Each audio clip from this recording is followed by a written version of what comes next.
Online मंगवाई ice cream, खाते वक्त मुंह में आई इंसान की कटी उंगली, सुनकर चौंक गए ना, लेकिन यह हकीकत है। मुंबई में ऐसा ही हुआ है। मलाड इलाके में आइसक्रीम खाने के दौरान एक शख्स के मुंह में मानव उंगली का टुकड़ा मिला। आइसक्रीम खाने के दौरान लगा कि आइसक्रीम का टुकड़ा होगा, लिहाजा युवक इसे चबाता चला गया, लेकिन उसका स्वाद बड़ा अजीब लगा तो उसने टुकड़े को मुंह से बाहर निकाला तो जो कुछ दिखा उसे देखकर उसके होश उड़ गए। ये शख्स कोई और नहीं, वेंडन फेराव हैं, जो पेशे से एमबीबीएस डॉक्टर हैं और उन्हें मानव अंगों की पहचान है। लिहाजा वेंडन ने तुरंत समझ लिया कि जिसे वो आइसक्रीम समझकर खा रहे थे वो दरअसल इंसानी उंगली थी। कल मैंने एक ऐप से 3 आइसक्रीम मंगवाए थे, कोन आइसक्रीम, और इसमें से एक बटर स्कॉच आइसक्रीम था यमो ब्रांड का। तो बेसिकली मैंने खाने के बाद, नॉर्मल डे था, मैं एग्जाम की मेरी प्रिपरेशन कर रहा हूँ अभी, और खाने के बाद जब मैंने खाया, नॉर्मल आइसक्रीम था, मेरे दिमाग में कुछ था भी नहीं कि ऐसे कुछ लेकिन होने वाला है, तो मैं नॉर्मली खा रहा था। तो आइसक्रीम के बीच में पहुंचने के बाद मुझे एक बड़ा सा पीस मेरे मुंह में आ गया।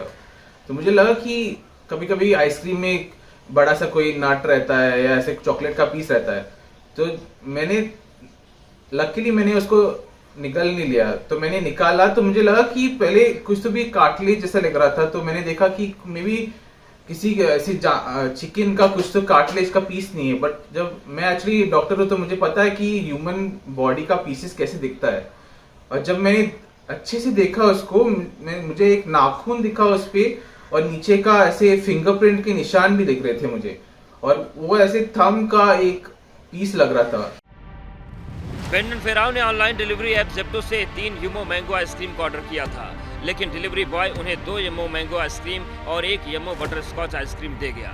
खाना खाने के बाद आइसक्रीम खाते समय वेंडन को महसूस हुआ कि उनके मुंह में किसी चीज का टुकड़ा चला गया है। उन्होंने वो टुकड़ा मुंह से बाहर निकाला और जांच करने पर पाया कि वह कील लगा हुआ मांस का टुकड़ा था।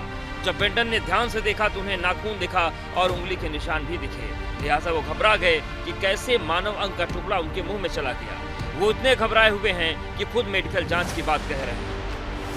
वो किसी ह्यूमन बीइंग का पीस ऐसे मेरे मुंह में चला गया।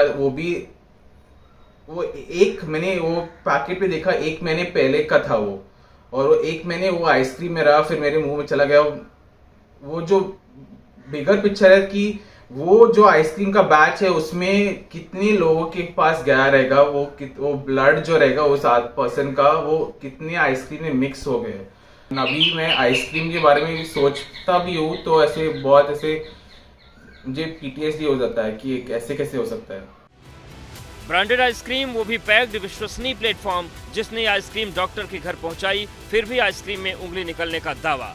अब सवाल ये है कि आइसक्रीम में उंगली कहां से आई, उंगली किसकी है, उंगली असली है या फिर नकली है, उंगली आइसक्रीम बनाने वाले की है, उंगली आइसक्रीम में कब आई, बनाते समय या पैकिंग के समय, या फिर आइसक्रीम में उंगली डिलीवरी के समय आई। सवाल बहुत हैं। मामला पुलिस के पास पहुंच चुका है। पुलिस क्या कर रही है, सुन लेते हैं। उन्होंने बताया कि ज़ेप्टो से कुछ उन्होंने सामान मंगाया था, वो सामान में आइसक्रीम भी था, और आइसक्रीम खाते समय उनको उसमें एक फ्लैश जैसा एक अंदाजन 1 या 1.5 सेंटीमीटर का मिला। उसके बाद वो लेके वो पुलिस स्टेशन में आए। आने के बाद उनके पास पूछताछ की और हमने उनका एफआईआर लिया, और जो उनको आइसक्रीम में जो पार्ट मिला था वो हमने सीज किया है। आइसक्रीम में निकली उंगली किसकी थी, कहां से आई, अभी इसके बारे में पुलिस को कोई जानकारी नहीं है, लेकिन पुलिस ने येमो कंपनी पर आईपीसी की धारा 272, 273 और 336 के तहत मामला जरूर दर्ज कर लिया है और आइसक्रीम में मिले मानव अंग को फॉरेंसिक जांच के लिए भेज दिया है। पुलिस ये भी भरोसा दिला रही है कि मामले को गंभीरता से लिया जा रहा है। जिस जगह पर आइसक्रीम बनाई और पैक की गई उसकी भी तलाशी ली जाएगी।